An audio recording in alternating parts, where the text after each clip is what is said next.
Ministério do Filho do Homem. Depois da tentação, Jesus indo para Nazaré, onde fora criado, entrou no dia de sábado, segundo o seu costume, na sinagoga e levantou-se para ler. Vemos que Jesus estava acostumado a ir à igreja aos sábados, cresceu num lar piedoso. Irmãos, outra coisa que a gente precisa entender aqui, numa sinagoga, porque aí parece que dá a entender que ele entrava numa sinagoga, eles escolhiam qualquer pessoa e davam oportunidade para fazer a leitura do dia de sábado. Não. Só quem fazia a leitura eram mestres, conceituados, conhecidos.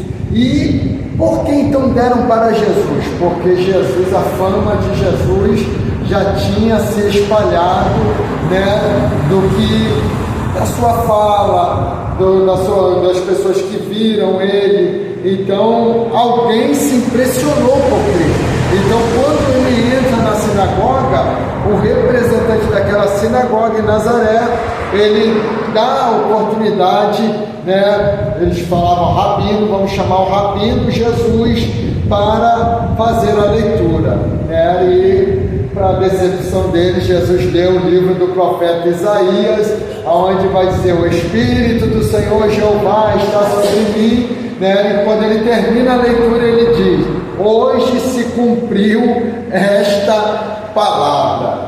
Jesus é expulso da sinagoga, então Jesus tem que sair entre eles, ali foi um milagre também, porque é uma multidão querendo apedrejar Jesus, matar Jesus, e a Bíblia fala que Jesus sai normalmente entre eles e vai embora. Era como se Deus tivesse cegado toda aquela multidão e ninguém mais podia conhecer quem era Jesus, e ele sai normalmente entre a multidão.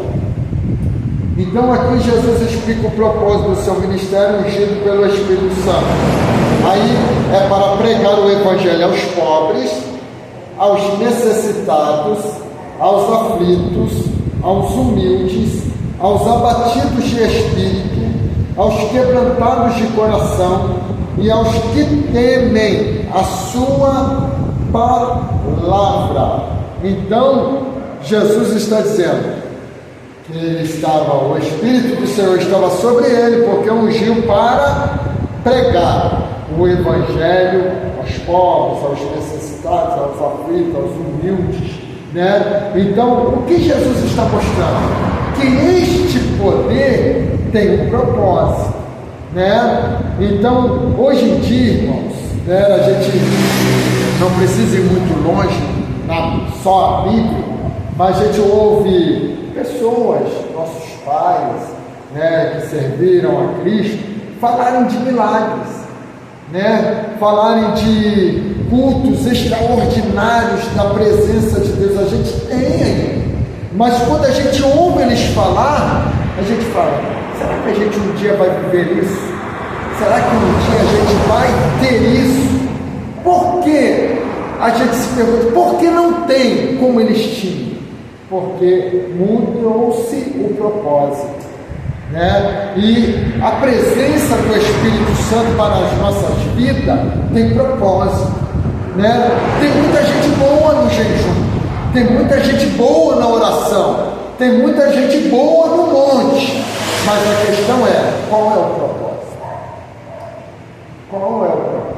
Porque tem pessoa que se consagra, tem pessoa que faz um curso como esse, para quê? Porque fulano prega bem, eu quero superar fulano, eu quero ser melhor do que Bertrano, e esses propósitos Deus não se agrada. Eu vou jejuar porque vai ter a vigília, e quando chegar lá na vigília, eu quero ser o, então são coisas que não é o propósito. Então é por isso que às vezes, irmãos, Deus fecha o céu, porque a glória dele não dá para a gente, não. A glória é dele, pertence a ele, Então isso que a gente precisa entender. Por que não acontece por causa disso. A vaidade do ser humano hoje está tamanha, porque às vezes a gente é muito enfático de falar da vaidade externa, mas a maior vaidade está no interior do homem, né? De querer se vangloriar, né? A gente só é vaso, irmão, só é instrumento, né? A gente, se Deus tirar a mão, a gente não é nada, né? Eu estou aqui, eu leciono aqui para vocês, mas eu não tenho uma faculdade, não fiz um bacharel em teologia, ainda que tenha vontade de fazer, mas nunca fiz, né? Então eu todo dia que isso é a graça de Deus, né? A misericórdia do Senhor. Eu leciono esse curso aqui desde 2007, mas toda vez que eu vou dar aula eu tenho que ler de novo, eu tenho que estudar de novo, porque eu sei que eu não sei que eu não sei, né? Então eu sei que é o Senhor que vai nos fazendo lembrar. Aí quando eu vou lendo, eu vou lembrando, né? E a ajuda do Espírito Santo vai fazendo. Então as pessoas precisam ter esta compreensão, porque hoje a vaidade está muito grande, de as pessoas querer se achar, querer ser maior, querer superar outras pessoas. Isso aqui não é um reality show, irmão, né? Isso aqui não é um lugar de competição, de quem canta mais, de quem prega mais, de quem tem mais dom. É o que a obreira Thaís acabou de falar. Dom não salva, irmão. O que salva é fruto do Espírito Santo. Quer conhecer alguém cheio do Espírito Santo? Quer alguém debater com ela, se levantar contra ela, e observe ela.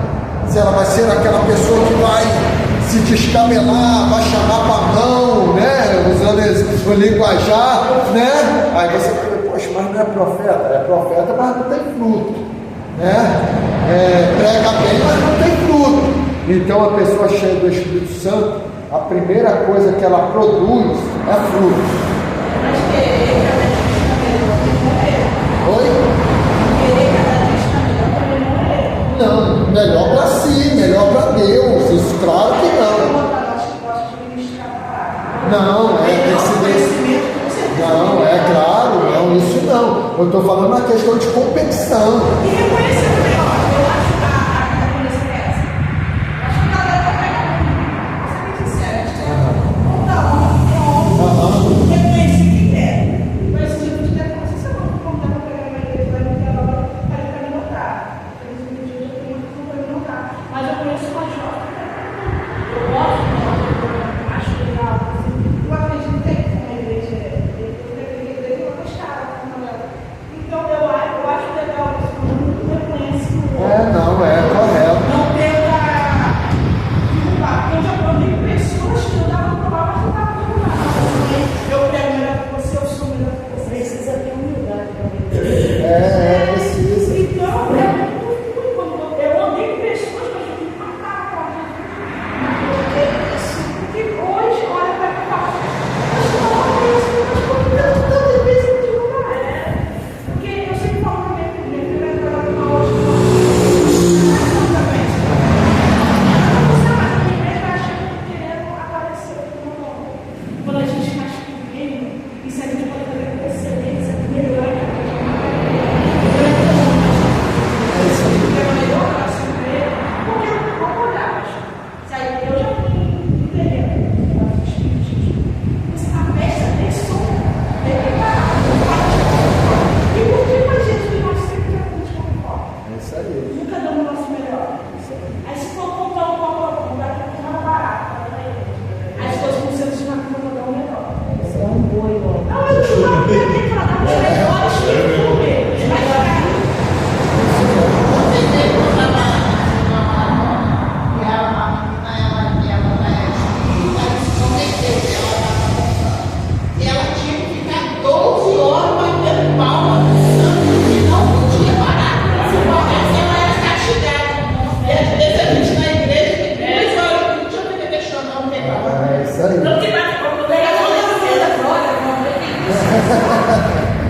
Mas é isso. Não, é só para vocês compreenderem a minha colocação, né? A questão a questão de querer um ser superior ao outro. É o que Paulo diz: considerai uns superiores aos outros. considerar o seu irmão superior a você, porque quando você faz isso, você não vai ter esse espírito de competição, porque você vai sempre entender que o seu irmão é superior, né? Então não tem porquê. Então meu irmão vai ser sempre superior a mim, eu nunca vou ser superior a ele, ainda que não seja, mas ele fala, considerai, né, vossos irmãos, porque ele está orientando, porque se você considerar assim, você nunca vai querer competir com ele, né? Então o reino não é isso, irmão. O reino de Deus tem lugar para todo mundo trabalhar, né? Todo mundo fazer a obra de Deus, né? Às vezes eu falava sempre ali na igreja, quando congregava com meu pai, e falava exatamente para os irmãos: você não depende de um pastor para evangelizar, né? Vocês chamam o vizinho, chamam. Hoje a gente tem o celular, irmão, né? A tecnologia a nosso favor. Convide alguém, mande uma mensagem, chame para vir no culto, divulgue, né? Evangelize, vai na casa, ore, né? Então isso tudo as pessoas podem fazer, é obra de Deus. Vai para um hospital, hoje tem muita burocracia, né? Faça uma capelania, né? E vai evangelizar, né? Se junte com alguém que vai na rua fazer uma obra social. Então, irmãos, trabalho tem, né? Então eu costumo dizer que o crente cheio do Espírito Santo é alguém que ele vai ficar inquieto, ele vai querer trabalhar, porque ele já é cheio do Espírito Santo para isso, para fazer a obra, né? Não é para vir, você está no culto, dar glória a Deus, aleluia, e bora para casa. Não, né? Ele é cheio do Espírito Santo com este propósito de pregar o Evangelho. Foi Jesus, foi cheio, o Espírito Santo está sobre mim para pregar. A quem? Aos empresários, não é isso?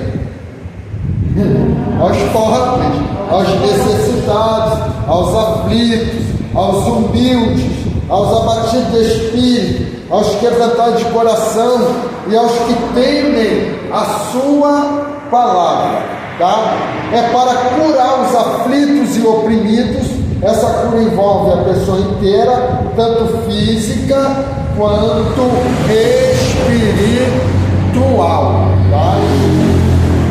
É abrir os olhos espirituais dos que foram cegados pelo mundo e por Satanás, para agora verem a verdade das boas novas de Deus. E é o que acontece nos dias de hoje, irmão. Quantas igrejas a gente tem? Não precisa falar Itaboraí inteiro, não. A gente entra aqui no bairro da Reta aqui. É mais de 100 igrejas só neste bairro, né? E as pessoas, por que tanto tráfico? Por que tanta gente na prostituição? Por que tanta gente enveredada na vida do crime? Né? A igreja não era para ter. Não era para ter. As pessoas agora são a igreja que não come normal. É isso aí. É isso aí. Né? Então, o que acontece? E essas pessoas, eles ouvem o Evangelho? Ouvem. Mas estão cegas. Estão cegas. É igual, todo respeito, é você ir na boca de fumo e pregar para um bandido, e lá legal, eles botam o fuzil no chão, tem os pastores que vão lá, ungem eles e tal. Irmão, o que eles estão entendendo ali? Eles estão entendendo ali que você está abençoando eles.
Você não tinha plantado na rua. Não, mas A minha mãe é irmãzinha, mas o irmão meu pai disse, tá louco, mãe. Vocês, as doações que conseguiram lá para fazer quentinha, para dar comida, eles não Natal. Mas quando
Enquanto a gente está na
Verdade. Então, são pessoas que precisam, necessitam. Né? E é isso, irmãos. A obra de Deus é isso. E a igreja, nesse sentido, ela está muito parada. Né? Muito parada. Por quê? Porque, já notou, a gente... Né, uma coisa que eu sempre vinha falando, né, isso está repercutindo agora com esse negócio da Aine aí, né, o hino dela aí, só fala nisso agora, né, mas é uma realidade porque eu sempre falei uma coisa sobre isso, que a gente só faz evento pra gente, né, só faz evento pra gente. Então, uma vez eu questionei um rapaz que ele ficava me convidando direto para culto de campanha, não, me dá sua foto, bota aqui, né? E eu falava, não, esse tempo que você perde aí, convida umas 10 pessoas não crente aí para ir para culto de campanha, para elas serem libertas, serem transformadas. Você só está botando no banho aí crente, só tem crente, vai encher a igreja de crente, né? E o culto de libertação é para quem? Né? Então, aí você chega lá e tem mistério, tem tudo, aí no final do culto ninguém se converte, né? Ninguém aceita Jesus. Então, é isso, a gente só está pensando em nós. Né? Hoje, o que nós temos hoje são isso aí, promotores de eventos. Meu chamado é esse, promotor de eventos. Essas pessoas que dizem,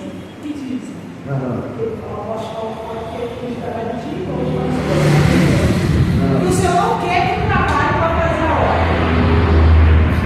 Mas você não tem que fazer a obra, não. Só entender. Então, eu acho que isso é a obra. Ele dorme até meio-dia. Me responde.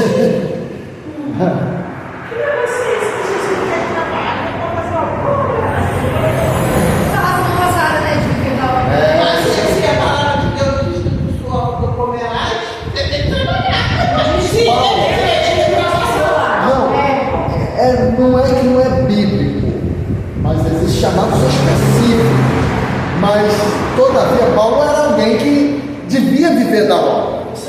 Devia viver da obra. Só que existia isso aí, ele fazia a obra. Né? Então, é o que eu sempre falo para os irmãos. Eu já vivi uma parte do meu ministério que eu vivia para a obra. Né? Só que eu era pastor 24 horas. Se me ligasse 3 horas da manhã, eu estava lá. Eu saía de casa, eu moro lá em Dubos. Né? A Carmen sai onde eu moro. Então eu saía de casa e vinha atender a pessoa. Né? Então, vivia para a obra. É uma coisa diferente. Né? Paulo também teve esses momentos que ele vivia para a obra. Era sustentado. Os irmãos mandavam oferta, mas ele não pedia. Ele não pedia. Os irmãos ajudavam ele. Né? Essa semana mesmo, eu convidei um rapaz, nem é conhecido. Aí convidei ele para vir pregar aqui na hora nona. Aí, só a minha, ainda bem que eu tive um despertar de perguntar. Falei, varão, quais são as suas condições? Você se deslocado aqui de Tanguá, aqui para o Engenho Velho? Pastor, a gente pede uma ajuda aí de R$70 para a gente botar no carro aí de combustível. Eu falei, tá bom, vamos deixar para a próxima aí, porque a nossa igreja não tem condições, então marco da frente, quem sabe a gente vê isso aí. Tá bom? Aí ele, não, pastor, pelo menos 40. Aí nem respondi mais, deixei ele quieto. Né? Então, são pessoas que querem estipular hoje, né?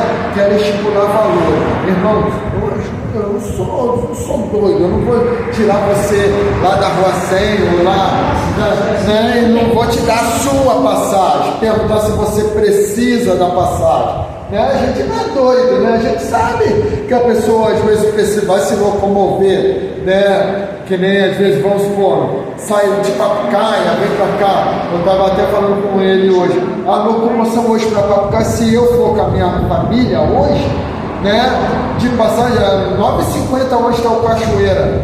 Eu pego um ônibus lá, 5,85 que foi, desço aqui, com a minha família vou para lá, só eu e minha esposa é R$62 e de volta. Né? E eu não sou doido, a pessoa vem de lá e eu de pelo menos perguntar a passagem, quanto que é. Né? Se a pessoa disser, não, pastor, está na bênção, não precisa mesmo, é outra coisa, nem, porque eu também sou assim, eu vou em lugares que eu não pego nem combustível, não pego passagem, não pego nada. Se eu tenho, Deus está me dando as condições de eu ir, porque para mim, irmão, pregar é um privilégio, eu devia pagar para pregar. É um privilégio anunciar Jesus, é um privilégio falar de Jesus, da onde que ele me arrancou, da onde que ele me tirou, né? Para mim é um privilégio falar do amor dele. Então, só que ninguém pensa igual, né? Então a gente respeita o pensamento das pessoas, mas também a gente não é obrigado a concordar com o pensamento dele. A gente respeitar uma coisa e concordar é outra. Né?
né? Porque as pessoas estão muito carentes.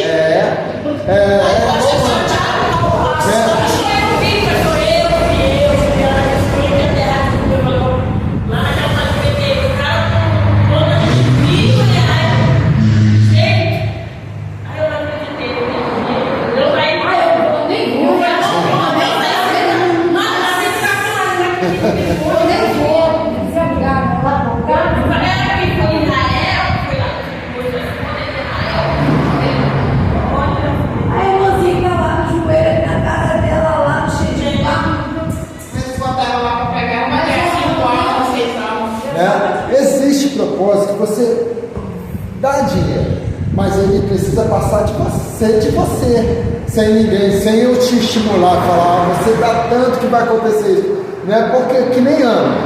O propósito foi ele que falou, não, você quer um filho, então oferece ele para Deus. Não foi ele, foi ela, partiu dela, né? Ela falou, não, se o Senhor me der, eu vou te dar. Então existem pessoas, Senhor, se o Senhor abrir uma porta de emprego para mim, já vi pessoas que fizeram propósito assim, o primeiro salário é do Senhor, né? A metade do primeiro é do Senhor. Tem pessoas que fazem propósito assim.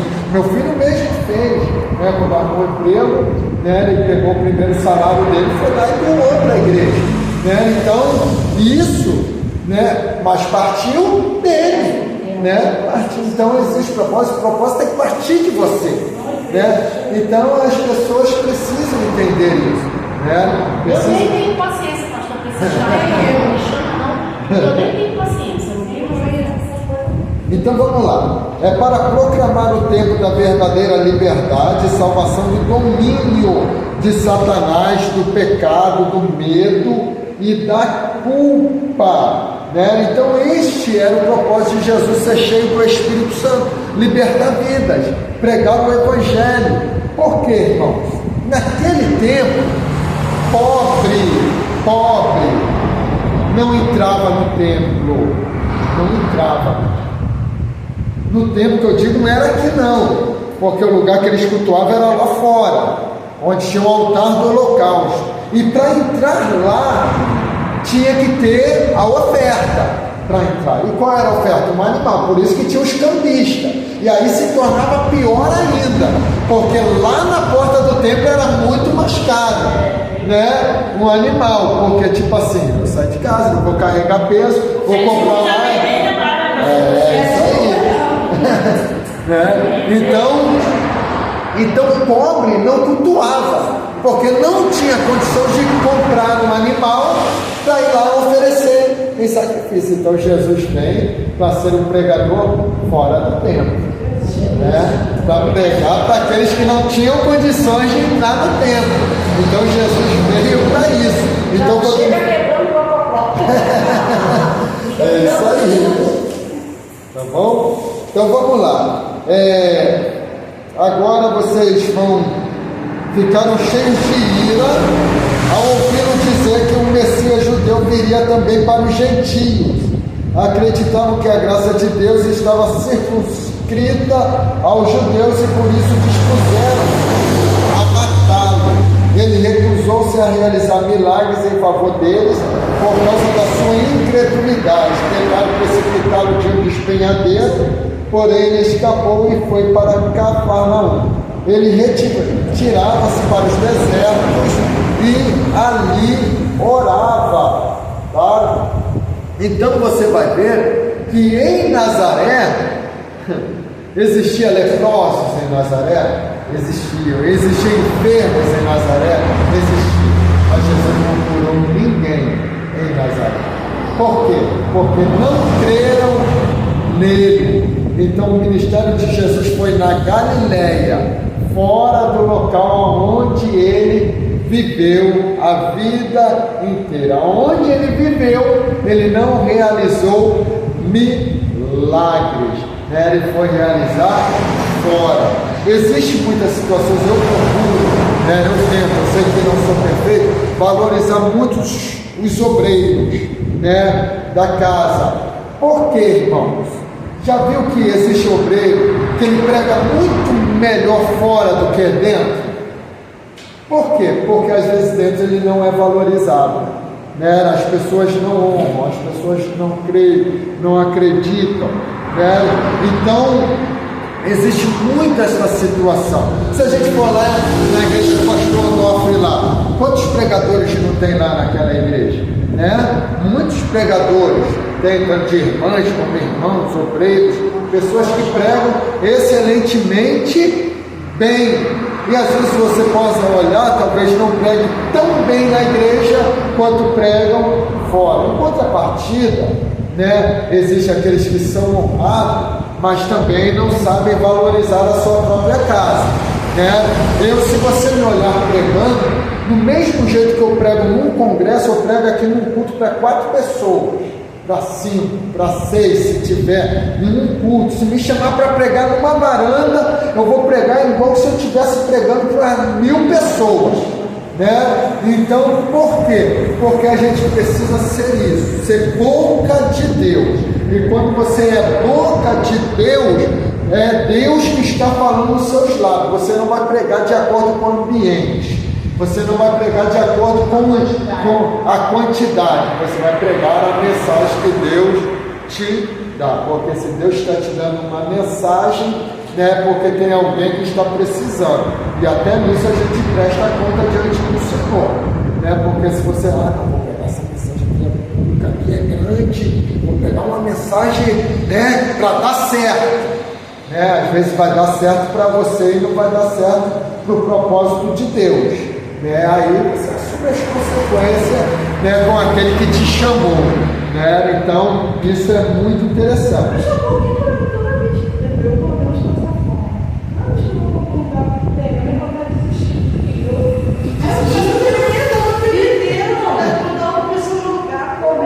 Graças a Deus. Você fala, aceito sim. Parece que eu não sou capaz, eu fico desassossegada. Eu só fico feliz quando eu pego meu copo de eu sento que eu oro, acabou.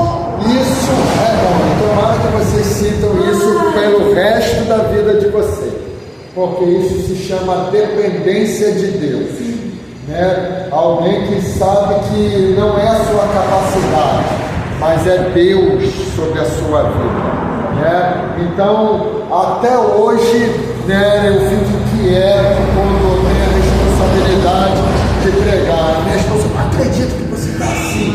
Eu falei, mas eu estou, porque até agora eu não tenho nada para pregar. Desse jeito. Então, e o mais estranho, vou ser sincero, senhor, o pior é pegar a igreja dos outros, não, pior é pegar uma só igreja. Tem muitos críticos, né? É verdade.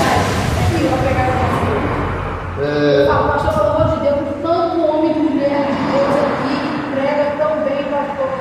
Pelo amor de Deus, eu falo, pelo amor de Deus, a minha filha, Deus vai te usar, vai, não sei o que. E usa mesmo, Deus misericórdia, Deus, né? Foi. Mas quando você senta, você fala, verdade. Vamos marcar aí agora.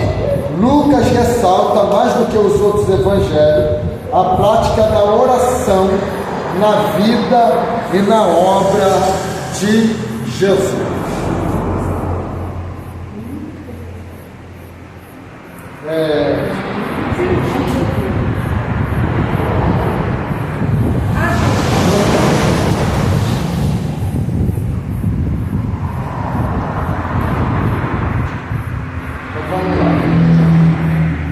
Quando o Espírito Santo desceu sobre Jesus no Jordão, ele estava orando. Em certas ocasiões, afastava-se das multidões para orar. A gente nem vai destrinchar não, senão a gente vai entrar para a hora vai embora, né? Porque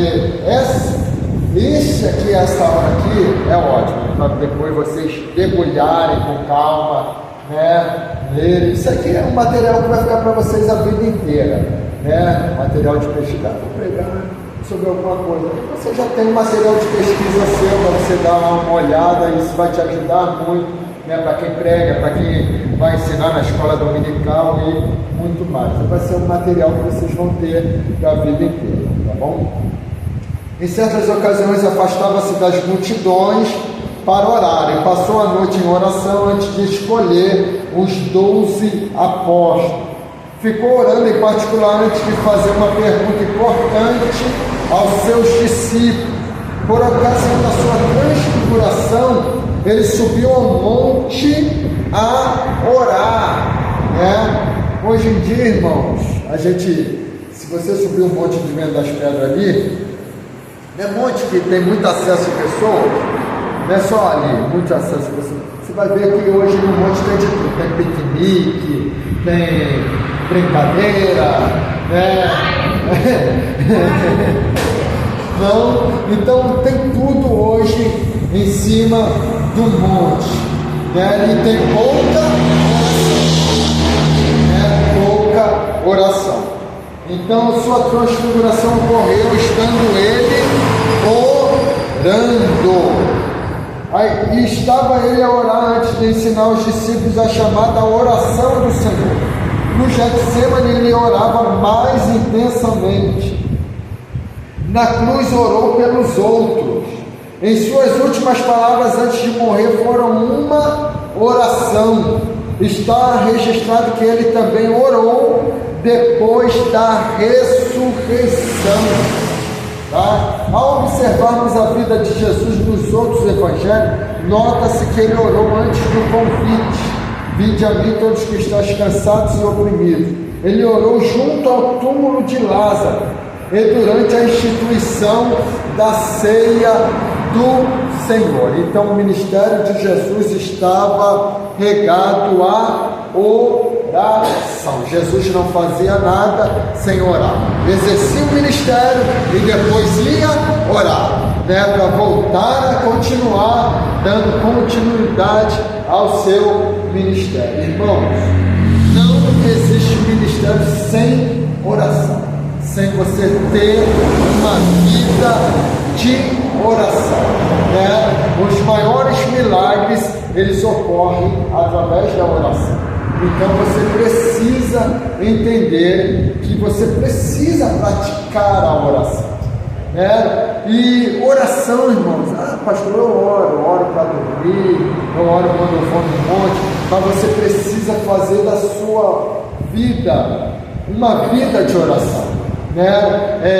Às vezes a pessoa fala assim, Daniel orava 3 vezes ao dia, então ele cita aquilo como se aquilo fosse uma grande coisa que Daniel fazia. Todo judeu ora 3 vezes ao dia, irmão. É o costume, né? Então quando fala como Daniel orava, como estava se acostumado a fazer. Essa palavra acostumado no original é uma palavra que se fala aquilo que se tornou necessário, né? Então, ou seja, passou a ser algo necessário na vida de Daniel, a oração. É como um alimento, não é necessário para nós? Quando a gente jejua por um longo período de tempo, a gente não sente o nosso corpo fragilizado, porque estamos necessitados do alimento, né? Então é a mesma coisa, quando você se habitua a orar, aquilo vai se passar a ter em você uma necessidade. Por que as pessoas acham que oração depois você está de joelho? Oi? Por que as pessoas acham que você só ora se você estiver de joelho? As pessoas entendem isso, mas na verdade, né, a questão de estar de joelho é a questão simplesmente da humilhação, né, da reverência diante de um Deus Todo-Poderoso. Você sabendo que você está se prostrando diante de um Deus que é rei, mas não é questão que você está só de joelho que você está orando. É isso que eu penso, deitado você ora. Mas eu tenho gente que eu tô chateada com o movimento. Aí eu vou deitando. Mas é que de repente você me pergunta, eu tenho uma lista. Está fascinando, está orando. Eu tenho uma lista no serviço, eu vi um livro falando de Jesus.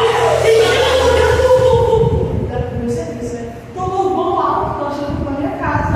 Eu verificando, eu sentindo a presença do Senhor. E muitas vezes dá tempo de eu ir pro joelho, orar, muitas vezes Não dá. Meu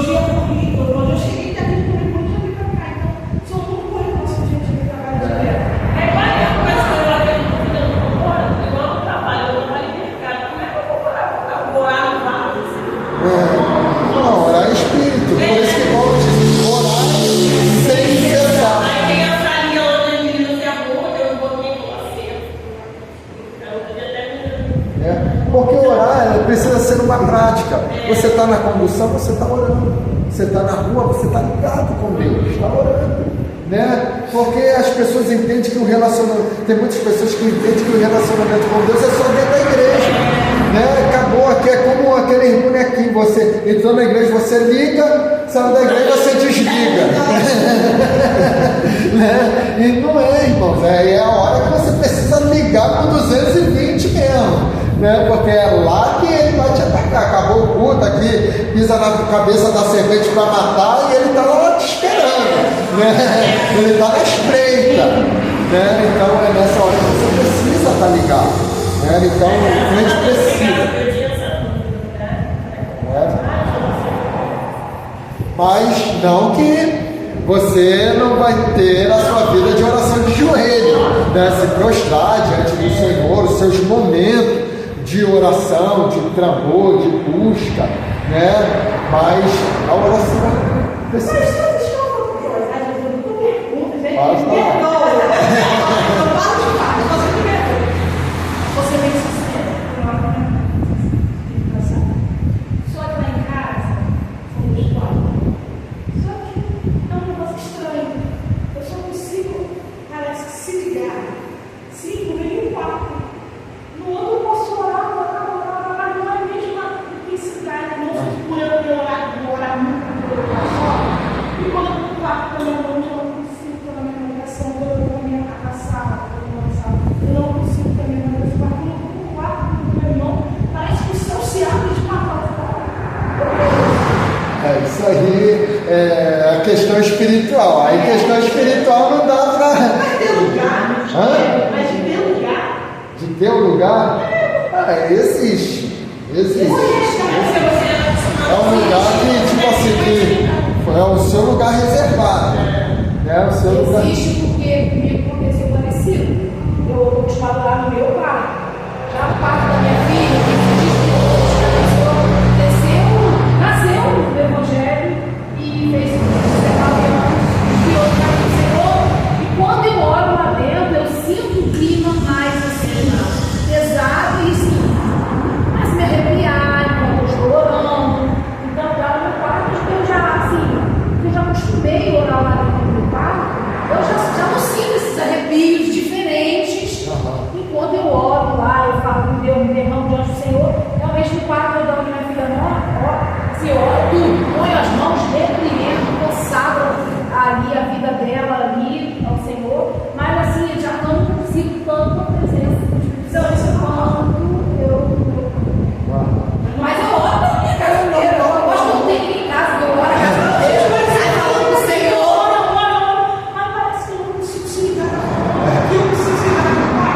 Existe um lugar que, vamos supor, Deus reservou para você. E eu vou te falar uma coisa, o quarto que eu oro, eu falo para meu irmão, não gosta de igreja. Meu irmão fica com a igreja. Então, aí já é tipo uma necessidade espiritual dele. Porque a mãe dela já vai, então quando ela tem ele, não. Então é um lugar que Deus já. Porque é o que a gente está estudando. O poder de Deus vem por causa dos necessitados. Né? Então ali há uma necessidade de ser preenchido com a presença de Deus. Não podia crente na minha casa, porque eu não aceitava. Se o senhor chegasse na casa, eu levava mais alto, não deixava ninguém entrar, falava um monte de coisa diferente. Hoje não, ontem eu cheguei no culto, 10h30 da noite, ela vai colocar o livro no meu coração.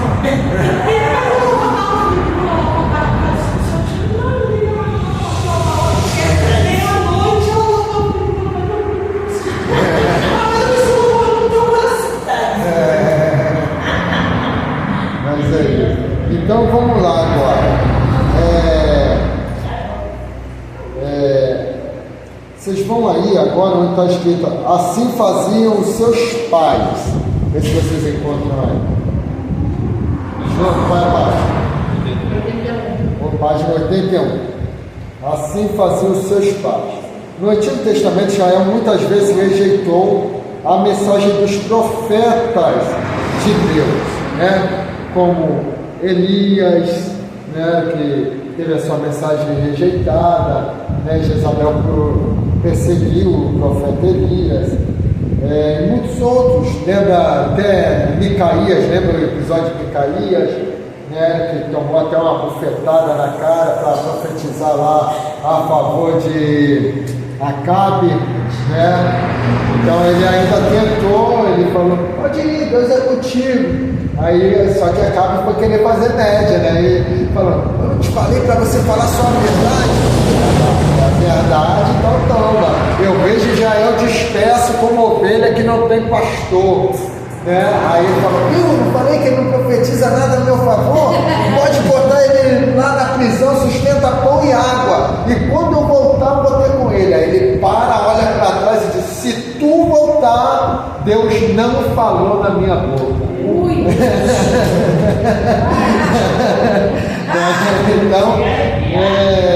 Então são coisas que Acabe foi para a batalha. O que matou Acabe? O flecheiro.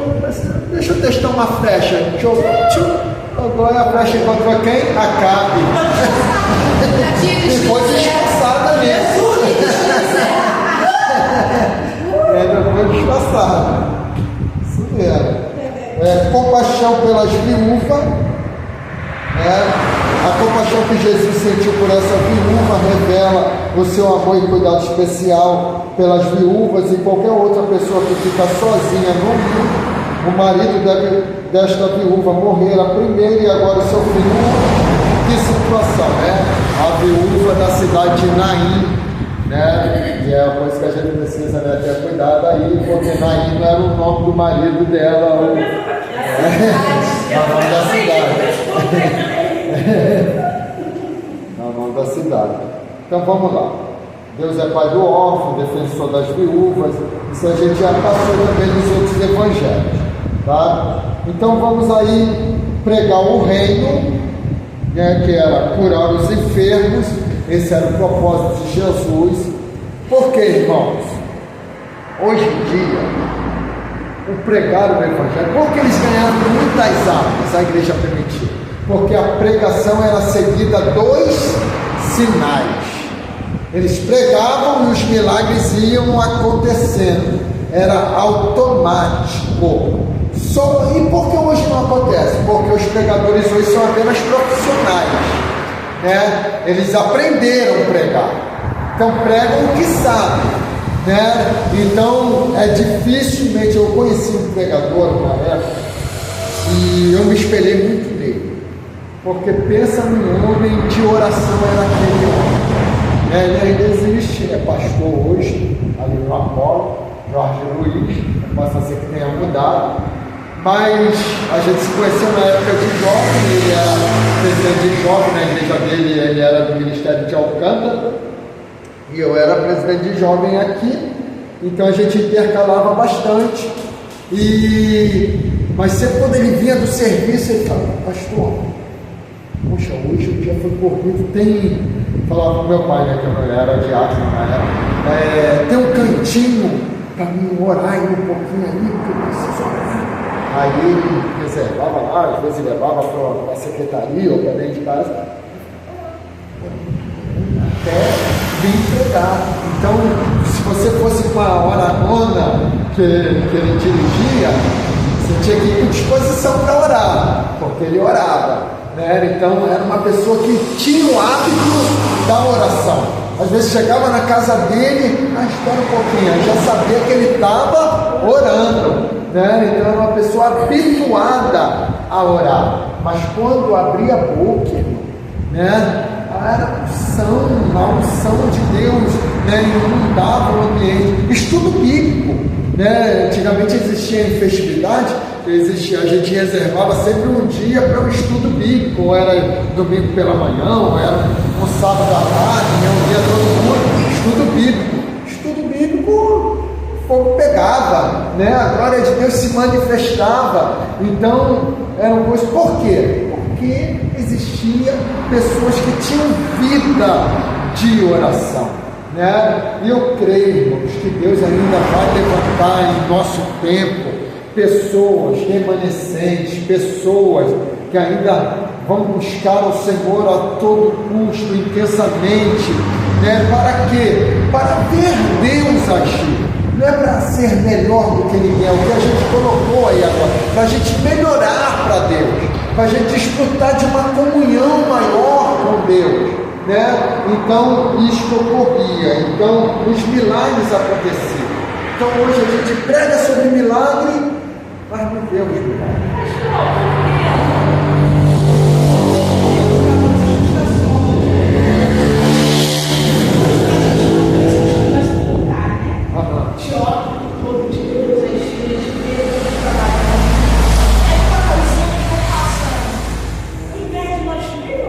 A gente vai diminuindo a intensidade. É isso aí. O que acontece? A gente vai mudando. Na verdade, é uma coisa que a gente precisa se policiar. Né? Se policiar a todo custo. Porque vem, o maior vilão nosso hoje, principalmente das donas de casa, das mulheres, é o tempo. É o maior vilão hoje. Né? Então, quando você vai ver lá, acorda. Não, vou fazer isso, daqui a pouco eu busco um tempinho, eu vou orar. Não deu certo. Eu fiz um negócio com Deus que a minha oração para Deus tem que ter muito cuidado com o que a gente fala com Deus. Porque um dia na minha oração eu falei, Senhor, eu quero orar todo dia de manhã para fazer o devocional. Se eu não conseguir orar, se eu não me deixa fazer nada, olha, se eu não parar, eu fico baratinada dentro de casa, boto de um lado, boto do outro, não consigo executar. Desenvolver nada. Aí eu falei, epa, a oração que eu falei com Deus um dia, mas vamos fazer essas orações. Não, eu me chateava que ora com Jesus, porque eu falo, Jesus, eu vou orar de madrugada. Me acorda, porque eu não vou botar de esquerda. Vamos usar. E ele vai lá e ele me acorda, Jesus, eu estou muito cansada.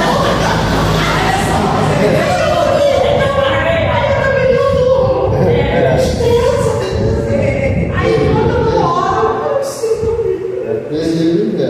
E em frente a essa oração que eu estava falando, hoje em dia está tão escasso isso nas igrejas, né? Porque, tipo assim, por dizer igual assim, ou eu estou junto com as irmãs na sagração da manhã na minha igreja, e se você passa de 5 minutos orando, quando você olha para trás, está a maioria sentado, uns conversando.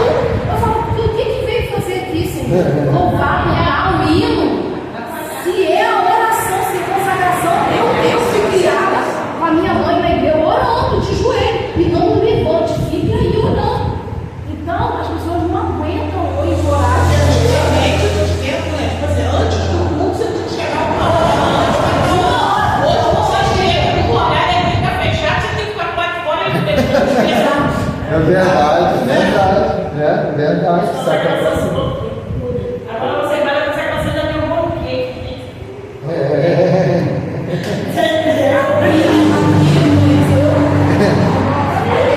O que é bom mesmo a gente não vê.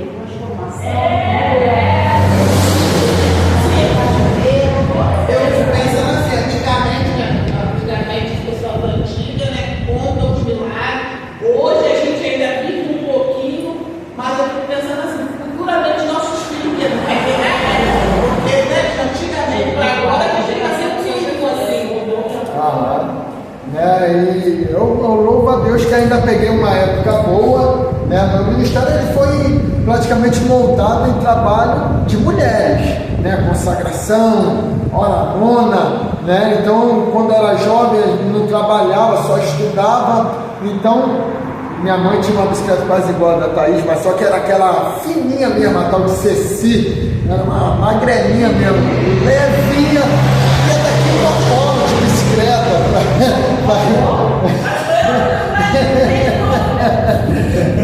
Sair para oradona, sair para uma consagração. Então caçava de segunda a sexta, né? Mas tinha as irmãs que oravam, tinha as irmãs que buscavam a Deus.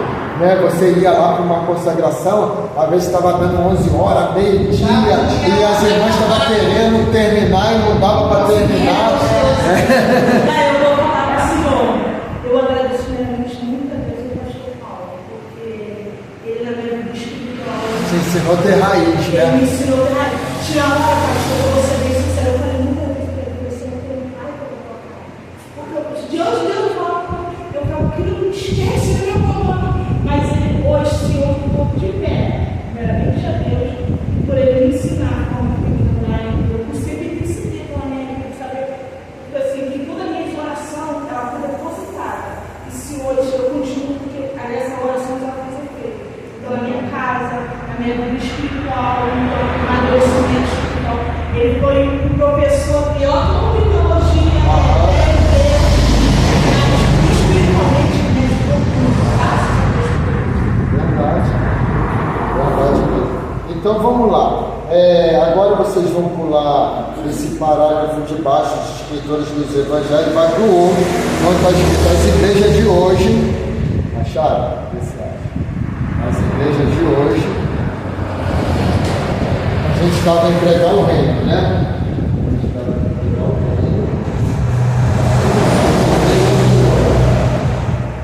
Lá no finalzinho do pregar o reino.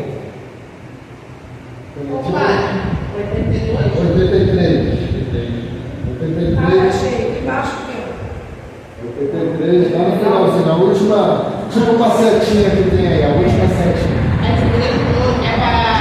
Marcar agora. As igrejas de hoje não devem se comparar umas com as outras, mas com esta mensagem e padrão do Novo Testamento. Tá? Cura, irmãos, expulsar demônios, isso tudo faz parte da pregação do Evangelho. Né? Hoje as pessoas entram na igreja e saem da mesma maneira que entraram, né? Ou pior, com setas, com tristeza, né? Você precisa entrar aqui e sair bem, melhor, né? E às vezes a pessoa entra, né? Aquele alegrei-me quando me disseram acabou, né? Por quê? Porque esse lugar aqui, muitas vezes que era para ser o lugar da paz, é o lugar da guerra às vezes, né? É o lugar da contenda, é o lugar da discórdia, é o lugar das indiretas, é o lugar da discriminação. Um tempo desse eu estava lendo um comentário sobre a história de Mahatma Gandhi, né? Que levou o hinduísmo para a Índia, adoração a animais. A história diz que ele foi procurar uma divindade, e alguns dizem, eu não sei se é verídico, né, que na sua peregrinação ele encontrou a igreja cristã, e chegou numa das igrejas e disse, chegou lá, ele não tinha aparência boa, segundo os historiadores, era baixinho, de cor meia acinzentada, né? Então não tinha aparência boa. Chegou na porta da igreja e entrou e sentou. Mas quem nunca visitou uma igreja não sabe como que é, onde sentar. Ele foi e sentou no lugar que tinha vaga perto das crianças. E o que ele presencia? Ele presencia as mães começar a levantar e tirar os filhos, e começar a tirar os filhos.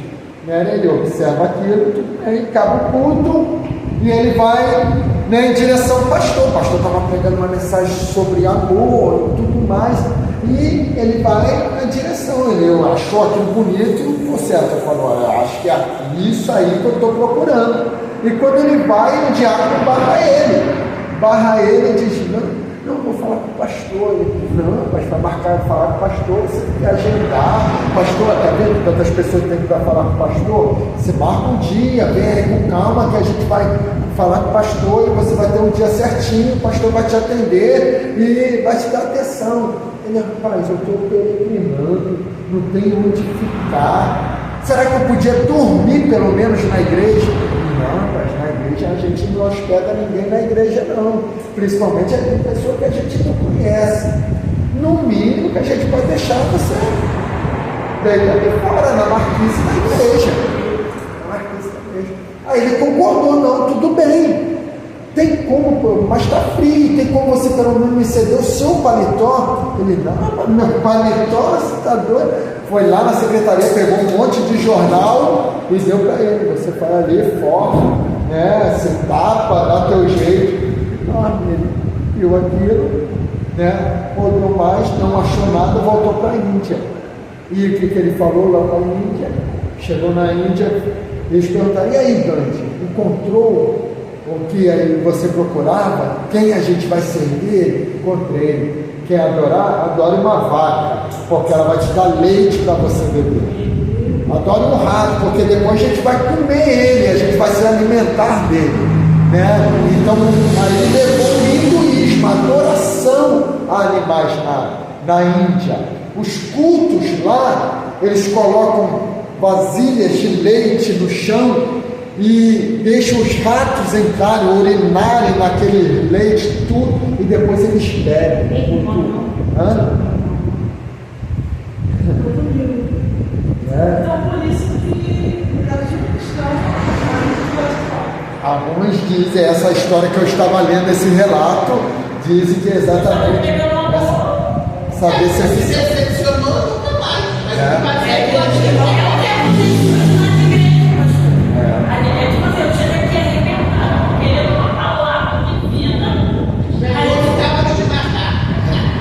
entendeu? Então, hoje, a mensagem, né, ela precisa ser padrão e a gente precisa compreender isso, né? Compreender que esta mensagem, ela precisa transformar a vida, mudar a vida. Mas já tinha um mesmo amor, mãe. Sobre isso, como se diz que o Senhor falou comigo, para de me se não for dar uma transformação. É isso aí. Aí não é para as igrejas. Deus é Você contigo. ensinou, você quiser. Se derruba. Da forma que você está, Deus tem que ser agradado. É isso Por mesmo. que não fala real? Que você está no erro, se você não se concentra de voltou de filho. É isso aí. Aí eu já fui na igreja que o pastor fala assim: não, pega de pagar. Quem vai bater sou eu. Aí até às vezes que é quantidade. A última vez que eu peguei uma papucaia foi sobre cura e praia. Eu fui pra pressa. Só que quando chegou lá, até que outro papai, eu fui cavalo. No final desse, não adianta ter cura e não ter transformação. Tem que ver a A transformação. prioridade de Jesus é a Aí salvação. eu Né? falei no final, o pastor pegou o diácono, o dirigente, e falou assim: né, irmão? A gente não esperava essa palavra, esperava outra palavra. A gente tem que ter maturidade também para escutar. Eu falei: a gente tem que pregar o presente e eu não realmente uma Isso palavra. acontece. Vocês vão ver, vão presenciar muito isso aí. Mas Jesus, o Espírito Santo tem que falar disso no país. Vai ter lugar que você só vai uma vez e não vai mais. Fala o que eu mandar, não fala para agradar o povo. Se quiser, você volta. Se não quiser, eu e o pastor, diante de Deus, eu nunca pedi ninguém para pegar a igreja. Deus sabe que você não conhece ainda. Deus sempre falou comigo: eu volto e volto. E diante de Deus, ó, meu telefone toca, você pode vir para cá, minha igreja. Eu levando a minha acho que eu nunca praticamente chegar. Mas eu ficava com certo. Antes de cabeça porque eu quero falar para consertar. E não tem como ter você exatamente errado. Então Irmãos, agora a gente vai dar um pulo aí.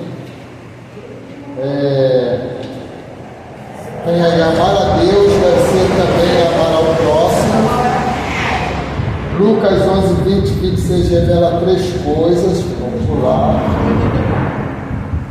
Aí vamos para a figueira mandarás cortar.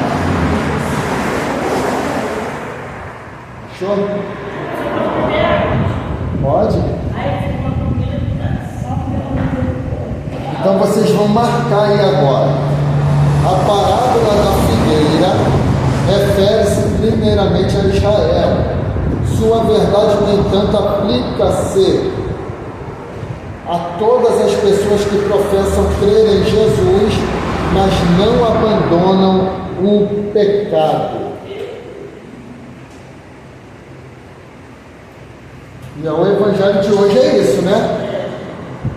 Crer, mas a vida é a mesma, né? Não há mudança. É isso que eu não consegui entender até hoje. vamos lá. Agora vocês vão pular de novo. Agora é só para vocês fazerem a marcação da de ceia. O fariseu e o publicano. Isso aqui é muito interessante também, né? Mas depois vocês estudam. Aí vocês vão no primeiro tracinho aí, ou na primeira seta, não sei como está no livro de vocês. Está escrito: ao entrar em Jerusalém, acharam aí? Aí vocês vão marcar. Ao entrar em Jerusalém, montado num jumento, Jesus testifica publicamente que é o predito rei e Messias de Israel. Essa entrada em Jerusalém foi predita pelo profeta Zacarias. Encontrou? Encontrou não? Página 87. É no finalzinho. Ao entrar em Jerusalém, aí termina lá, essa entrada em Jerusalém foi predita pelo profeta Zacarias.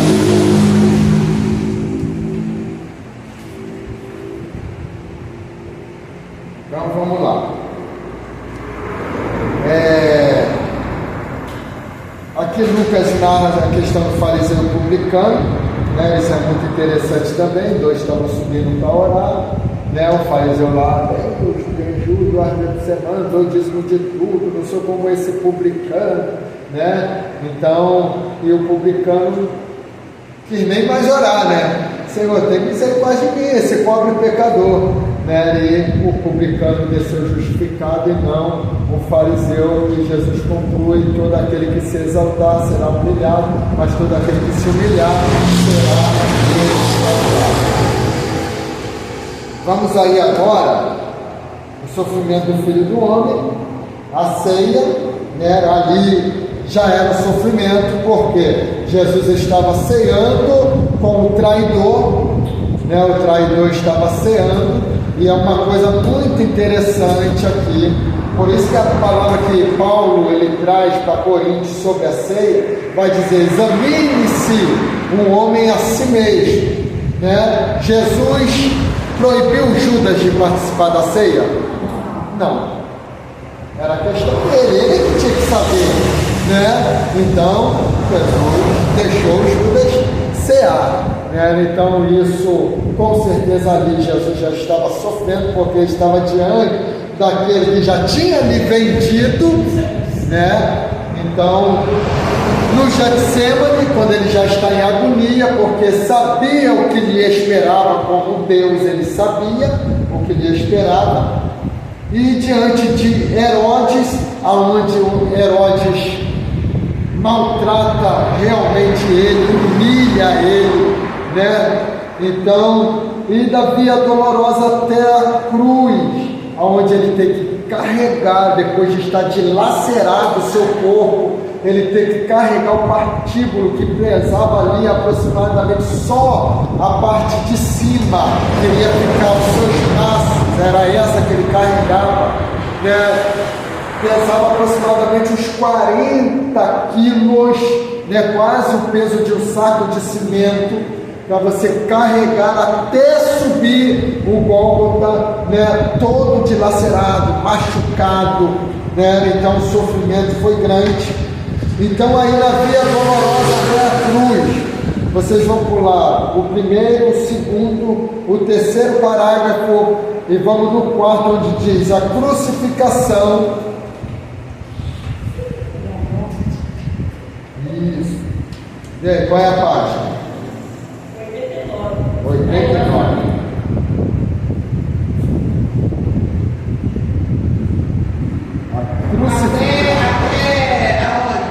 A crucificação e a morte de Jesus são a essência e o fundamento do plano divino da redenção, até a redenção.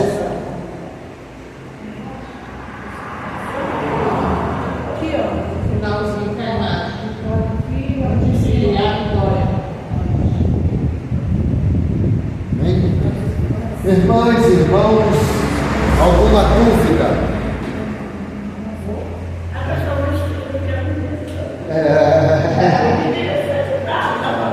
Abre a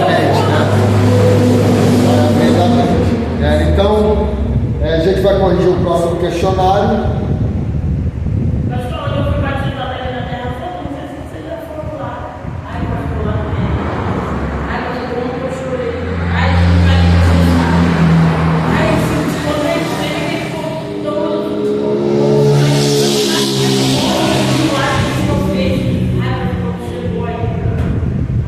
A classificação, né? aí eu devo ter gostado como a gente ia abandonando tudo, né? Aí tá lá Maria,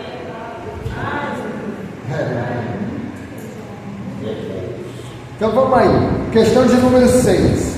É coerente dizer que Lucas ressalta mais do que os outros evangelhos a prática da responda para nós, presbítero Valmir.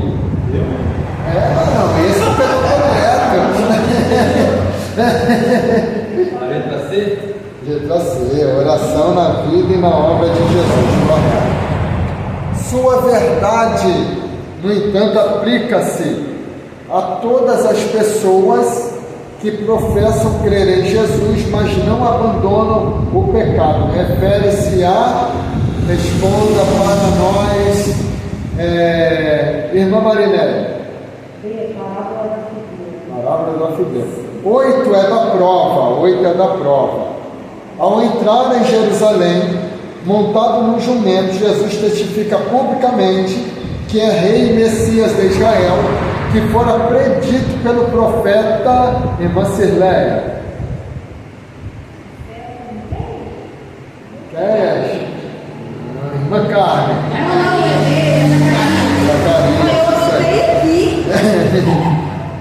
Essa é da prova, tá? 9.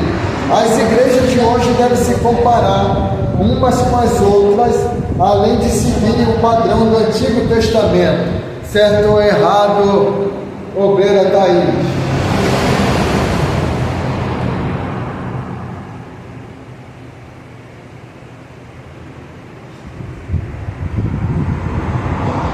As igrejas hoje devem se comparar umas com as outras, além de seguir o padrão do Antigo Testamento.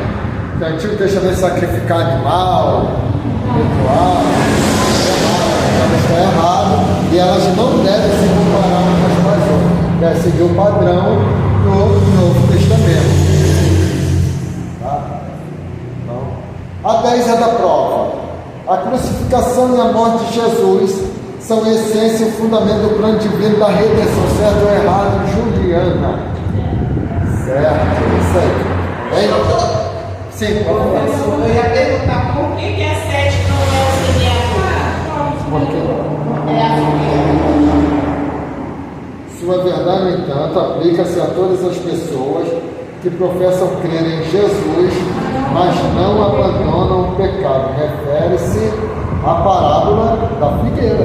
não é o semeador? Não. Nossa! Olha lá, que a gente acabou de marcar. Quer ver? Figueira mandarás cortar. A parábola da figueira refere-se primeiramente a Israel. Sua verdade, no entanto, aplica-se a todas as pessoas que professam crer em Jesus, mas não abandonam o pecado. Também tinha botado semeador. Bom? Vocês iam fazer a mesma pergunta, né? Rapaz, esse negócio aqui de certo e errado me confunde. É. Porque, olha só, as igrejas de hoje não devem, né? Aí eu venho aqui, aí eu as igrejas de hoje.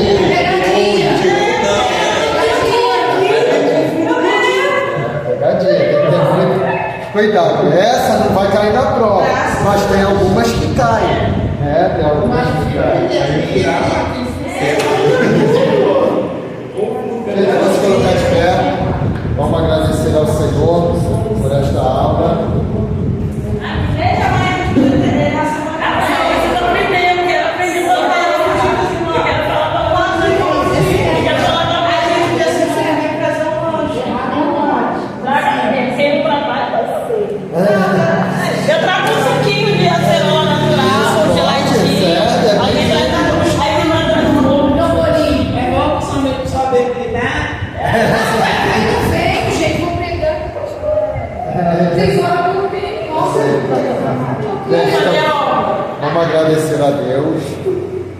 vou pedir nesse momento. O presbítero Valmir vai fazer essa oração, depois a gente vai estar implementando essa oração. Tem vantagem?